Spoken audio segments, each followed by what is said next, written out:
Namaskar. This is Mrs. Neela Kalyan Jagdari and I am here to discuss a few concepts in structural geology. I'll be covering up certain concepts which are important for the SYBSc students. However, they are the basic concepts which can be referred by first year, second year, and anybody who is interested in geology. Yeah? So instead of just beginning with certain thing, how about having an introduction to geology, what geology basically is. I'm sure what most of the people don't know really what geology is. And frankly speaking, even I didn't know what geology was. Just before I took the subject, while I was filling out the form for my admission, I was like, I saw the subject while I was going through the form. I was like, what is this subject? I think I should be, thinking of going for it, but I need to know what it is exactly. And in those days, we never knew what exactly. We never had, smartphones with us. We did have cell phones, but we did not have smartphones. So, wherein we can just go online and Google and search what geology exactly was. So what I did is I gave a call to one of my cousins and I said, what is geology? My bro said, this is, I think, pertaining to something with respect to geography. I said, okay, then that sounds interesting, geography, geology, something with respect to earth. I said, why not take the subject? And I took the subject and I fell in love with it, because it is the best subject. All the subjects are good, obviously. And in fact, everything is interdisciplinary. Yes, all the subjects are interdisciplinary. In order to study geology, I need to have knowledge of life sciences as well. I need to have knowledge of physics. I need to have knowledge of chemistry. I need to have knowledge of everything. So yes, all the subjects are interdisciplinary. So coming back here, but everyone has their own choices, and I like geology. I don't know if most of you must be liking. And fine, coming back to the topic, what is geology? So if you're breaking up the word in order to understand what geology basically is, in Greek, what exactly gea meant was Mother Earth, So it is gea or geo is with respect to earth, and logy, the word logy. We have zoology, we have geology, we have several subjects wherein we have logy as a suffix, So logy is with respect to scientific study of that particular thing. Okay, so if we are studying geology, it means scientific study or scientific systematic study of earth. That is what is geology. Now as I said, I am here basically to discuss some concepts in structural geology for this session. So what is structural geology? Now if we are coming to structural geology, even before we move ahead now, geology, we just said it is with respect to earth. But what do we study with respect to earth? We study the interior of the earth, we study the different types of the rocks, we study what are the processes that are going on the surface of the earth and within the oceans as well. Okay, so even oceanography comes into play there. Okay, so all these subjects are interdisciplinary, it is all interconnected. Alright, so coming back again, what is structural geology? If I were to be defining structural geology or the definition of structural geology, what is structure? Everyone knows. Structure is some structure, you get to see some, or architecture, okay? So it is a structure, okay? But we are saying structural geology. So it is with respect to earth. So any structure, okay, which is seen in the rocks, yes, and if it is studied properly, that thing will come under structural geology, okay? So systematic study of the structures or detailed study of the various structures that are seen in the rocks on the surface of the earth and below the surface of the earth. Below the surface of the earth, we say subsurface, okay? So systematic study of the rocks, of the structure of the rocks on the surface of the earth and below the surface of the earth, that is the subsurface, is known as structural geology. But if we were to be giving a proper definition of structural geology, what do we say? Structural geology, it is a branch of geology. Okay, now see, geology, just like how life sciences are several branches, it is botany, it is zoology, it is microbiology and whatnot. So similarly, even geology has several branches. One of which is structural geology. You have mineralogy, you have paleontology, you have stratigraphy, you have sedimentology. There are several such branches of geology as well. So structural geology is one such branch. Now, if we are to be giving a proper definition of structural geology, we say structural geology is a branch of geology which deals with what? What does this structural geology deal with? It deals with the study of architecture of the rock. Now what is architecture? Architecture is nothing but, you know, all you guys know what is architecture. Architecture is nothing but it is with respect to the structure, right? Okay, so again coming back, structural geology is a branch of geology which deals with what? It deals with this architecture of the rock, okay, insofar as it has resulted, meaning the architecture is caused due to what? Okay, it is caused due to the deformation, meaning change in the formation, change in the form is shape, okay, change in the shape of the rock, of the original shape of the rock, which is caused due to the stresses which are present in the rock. If we are to be defining structural geology, we say structural geology is a branch of geology that deals with the study of architecture of the rock insofar as it has resulted due to the deformation in the rocks which is caused due to the stresses in the rocks. Yes. Now, from where are the stresses coming? Yeah, so it is like the deformation or the change in the shape of the rock is caused due to the stresses in the rock. Yes, we understand that. Now, from where are these stresses coming? Okay. Now see, most of us know, or rather every human being on this planet knows what are earthquakes, right? But not everyone knows how are they, you know, how do earthquakes happen, kind of, you know. They just know, yeah, the earth shook and, you know, there's an earthquake in so and so place, yeah. But geologists, obviously, they know what earthquakes are exactly, yeah.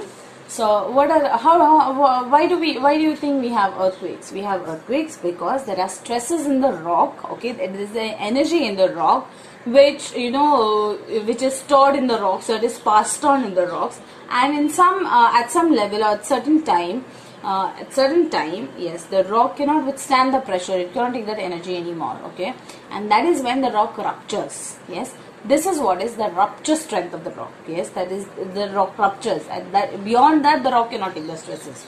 That is when the rock ruptures, and when the rock ruptures, it releases a lot of energy, okay. And then we have the surface waves, you know, the surface waves, and then we have primary and secondary, the seismic waves in the surface of the, beneath the surface of the earth.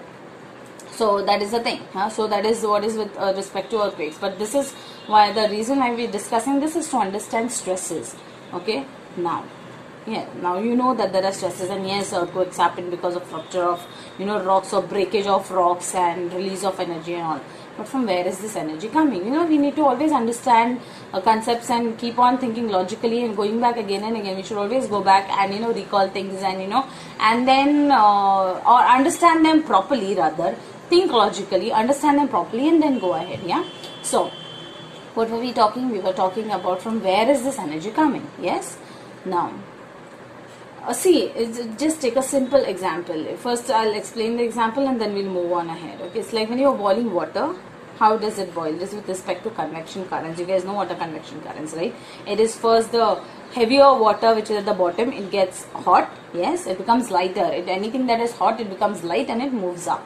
Yes, so this water moves up, yeah, and the cold or the denser water, cold, which is dense water, it comes down. Yeah, so you have convection currents like this. Yes. Now, similarly, you have convection currents in the earth as well. Alright, we have the LVZ, that is the low velocity zone, and there are certain, also you know that, you know, we have crust, mantle and core, the three layers of the earth, in which the core, outer core is liquid. Yeah, so liquid it is. Yes, I don't know how many of you know this or not, but it is liquid. Yeah, liquid as in not very, you know, thin liquid, but it is liquid. It is quite, it is viscous, but it is liquid. Fine. Now coming back. So we have, you know, we have mid-oceanic ridges. Now what are mid-oceanic ridges? The name itself says ocean. Yes, in between the ocean, you have ridges. How are these formed? How are they formed?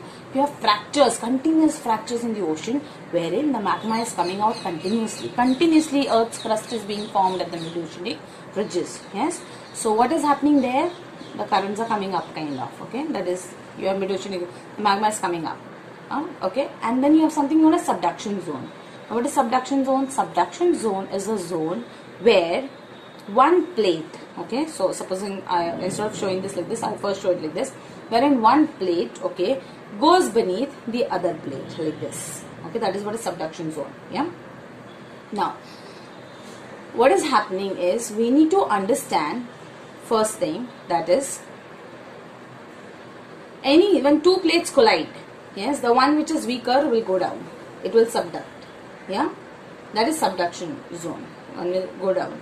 So here what is happening? Earth's crust is being eaten up.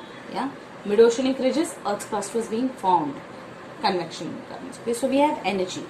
Now this energy keeps on, storing in rocks. It keeps on moving in rocks from one place to another. It does. Yes, it does. Energy is passed. Everything is energy around us. Rather, I am speaking to you. Energy. Okay. Yeah, everything is energy around us. So that is the thing. So coming back, so energy is being stored in the rocks, and this is the energy or the stresses that are present in the rocks. Now there are 4 different kinds of stresses. Yeah, we are talking about the stresses that are present in the rock. That is, number 1, we have compressional forces or stresses or forces. We have compressional forces, we have tensional forces, we have torsion, and we have couple. Yes, we have 4 basic types of forces that are acting on the rock. Yes, we'll just discuss them in detail. Compressional forces, yes, are the forces where what is happening is you have 2 arrows acting towards one another. Okay, like for example this. Here what is happening is when the forces are acting towards one another, yes, there is compressional forces. Yeah, and they are acting towards one another. Yeah, then you have something known as tensional forces. What are tensional forces? When the forces are acting away from one another, that is pulling away. You pull an elastic or you pull eraser, anything, that is tensional forces. Yeah, compressional forces, yeah, rather, see, I am always with things when I am teaching structural, rather I always like to, here, see, this is when I am pushing it from both the sides, this is vertically, when I am pushing it from both the sides, this is compressional forces. Yeah, and when I am pushing it here like this, when I am pulling it like this is tensional. You see what is happening? You see the thinning that is happening here? See? You get to see the thinning effect. I don't know if you can see it properly. Yeah. So, coming back again. That is tensional forces. Then you have something known as couple, wherein along the plane,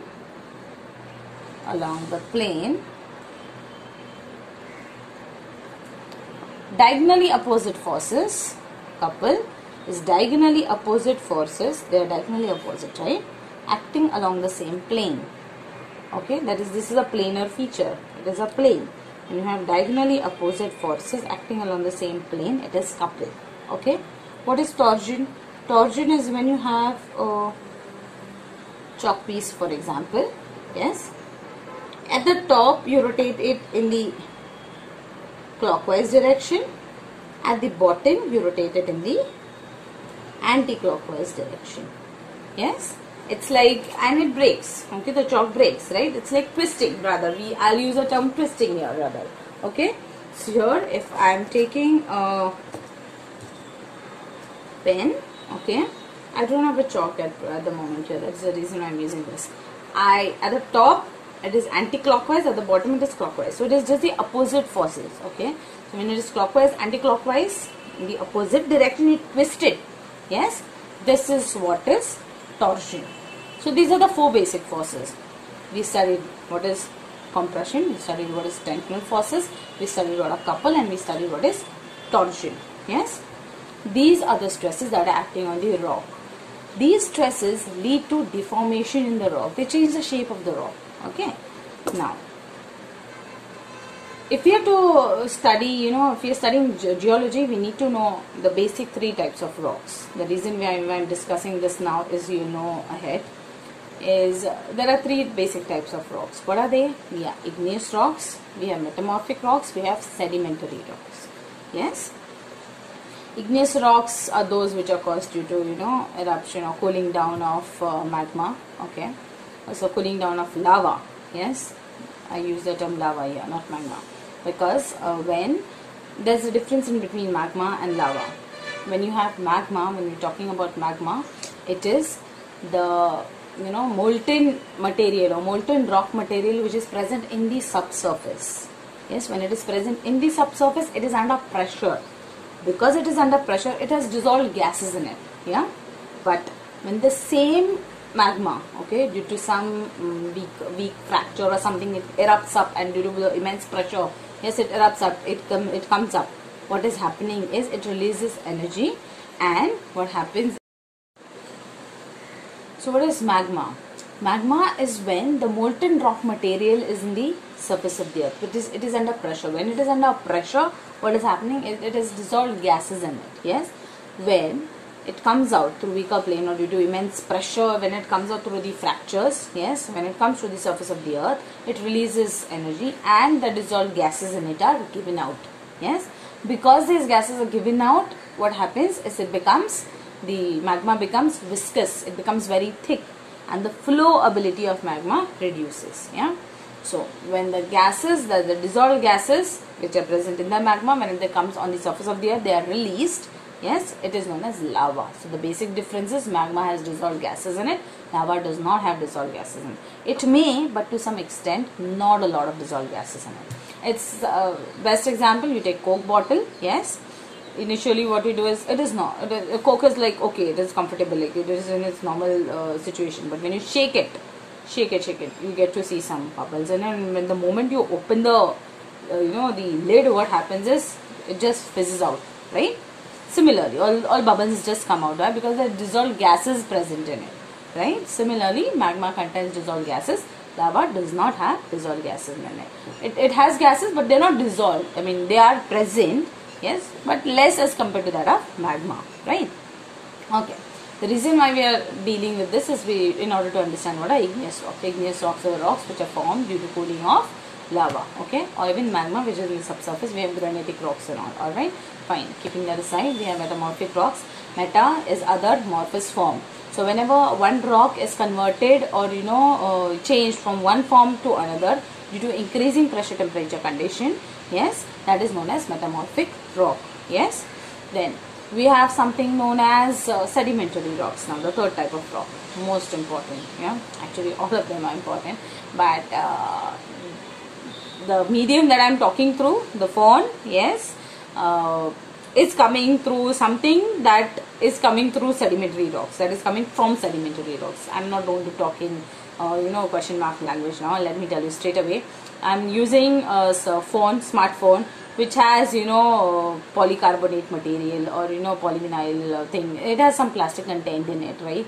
And it is coming from where? It is coming from hydrocarbons. Yes, what are hydrocarbons? Petroleum. Yeah, and from where is this petroleum coming? Majority of the petroleum is coming from sedimentary rocks. It's not that we do not get hydrocarbons in igneous and metamorphic. To some extent, yes, those are miscellaneous reservoirs, yeah, but very few. But majority of the hydrocarbons are coming from sedimentary only. Alright, and those that we are getting in igneous and metamorphic is because of migration that they have gone there. Fine. Alright. Now coming back to sedimentary rocks. Now what are sedimentary rocks? Yes,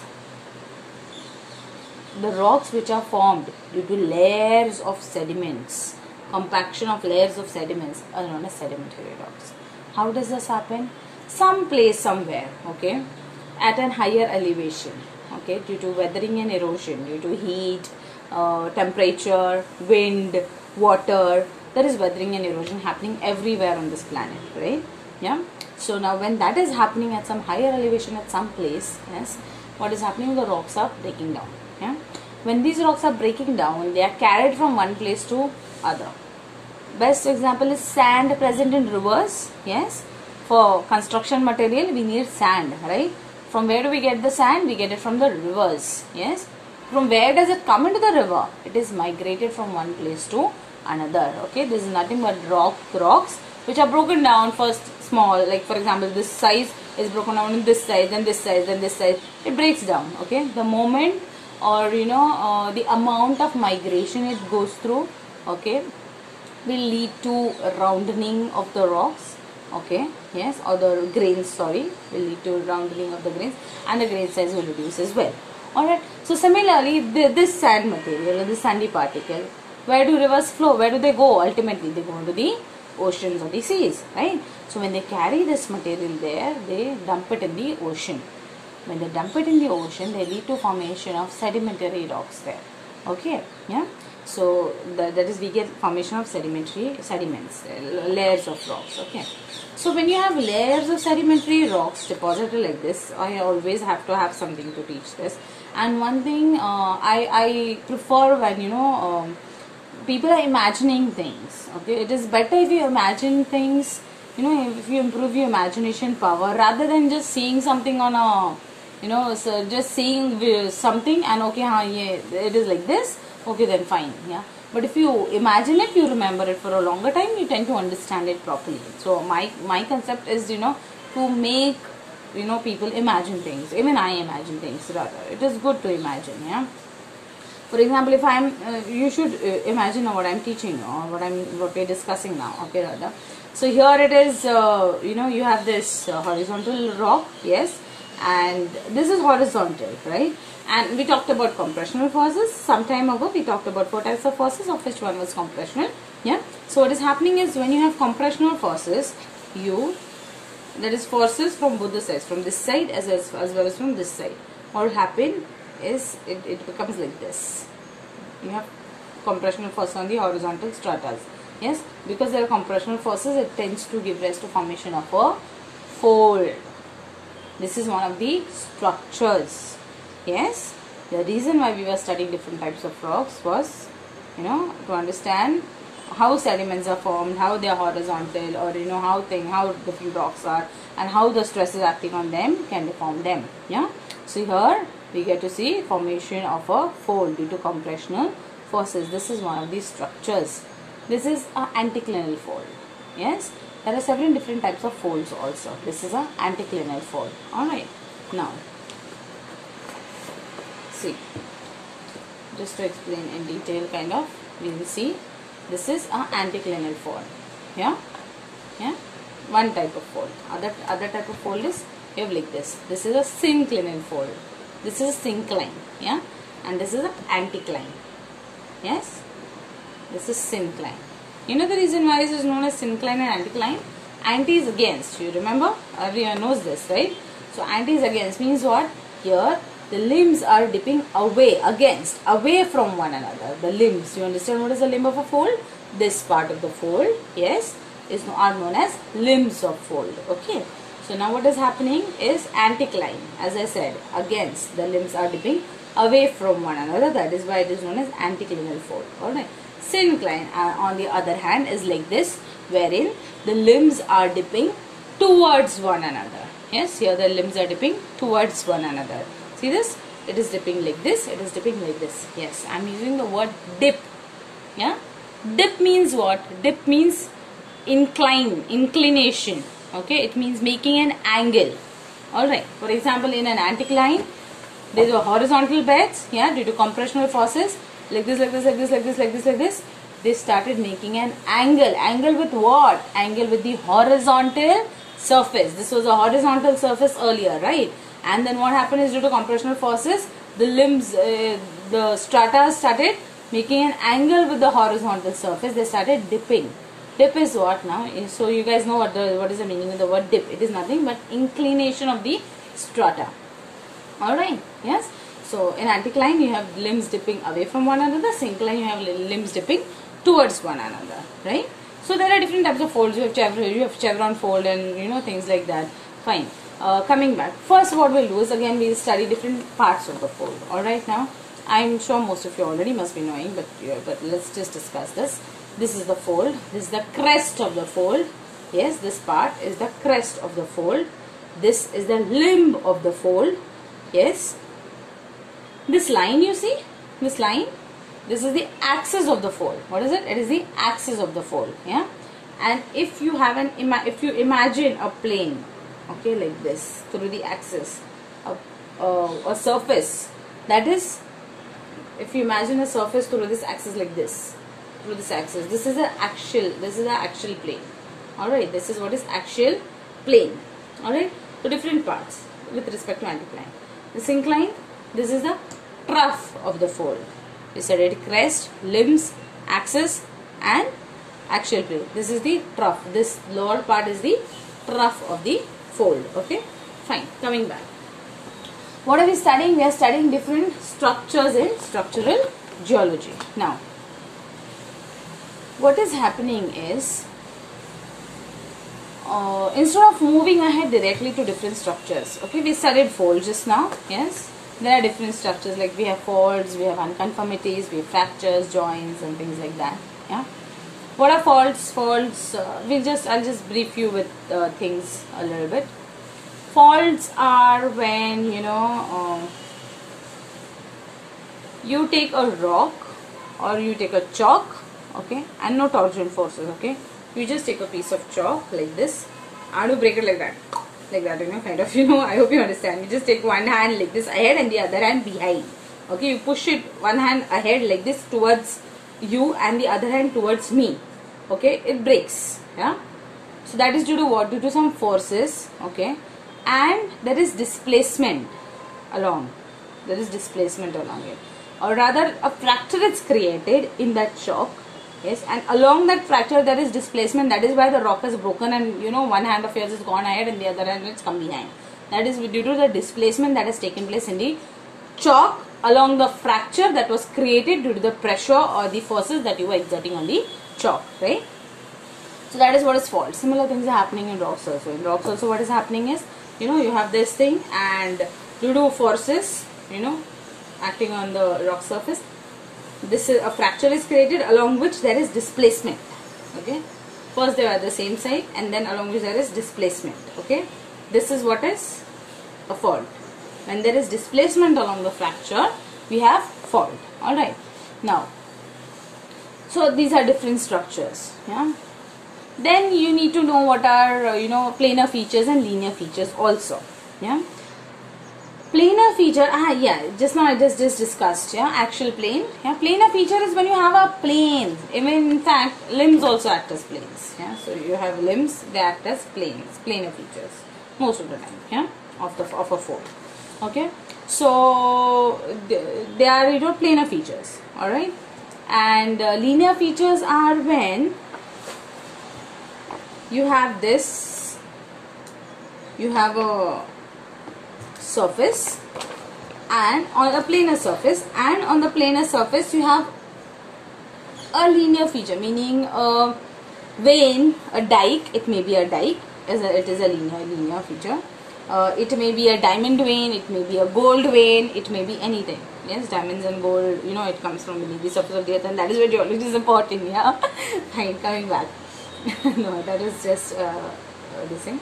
Coming back again, you have this linear feature, that is a vein. For example, it may be a diamond vein. Alright, so it is a linear feature. Where is it present? It is present in the planar feature. Yeah, so you have a linear feature and planar feature. You know what, you understood what is planar feature now? This is plane, a plane, it is a surface. Yes, it is a surface. Linear feature is just a line, linear feature. Okay, there are two things, that is planar feature and linear features. Now, if we are to be discussing, you know, different, how do we measure the different trends and, you know, attitude of the beds, okay, we'll discuss this in detail again, yes, further. So I think for now we'll just stop here. That was because, as I said, this was an introductory lecture. Further I will be, you know, posting more videos. You guys can, you know, read, or sorry, you guys can see the video anytime you guys are willing to. Yeah, and yes, I'm trying my best to, you know, explain concepts here, and this is yet more videos coming ahead. Yeah, thank you so much. See you. Thanks. Have a nice day. Thank you.